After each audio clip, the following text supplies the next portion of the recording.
So let's talk about independent witnesses and how they could possibly make or break your injury claim.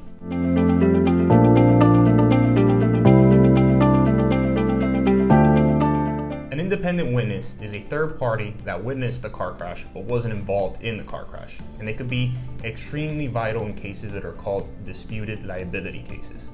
In those cases, police at the scene of the accident could not determine who was at fault for the accident. So it becomes a he said, she said type of situation. And in those cases, an independent witness can be very important in determining who was at fault. And this is why I always say to all my clients, if you're ever involved in a car crash, see who was around at the scene of the accident and possibly get their contact information if they did witness the accident. To give you an example, I had a probably a year ago, that my client was involved in an accident in which liability was disputed and the adverse party's insurance company denied liability. And that means they pretty much denied his claim.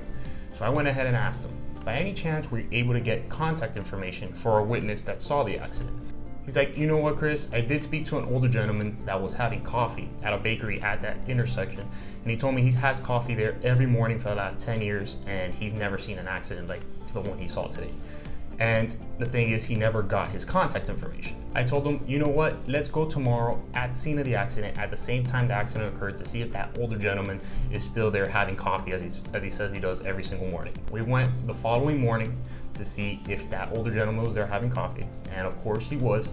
And we went ahead and asked him what happened the day of the accident. He says the other person was clearly at fault.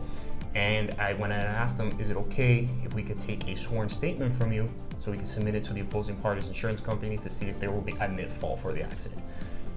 Older gentleman said any help that we needed, he would give it to us, and we submitted a sworn affidavit the following day, and he made an offer on my client's behalf for his injuries of over $30,000 the next day.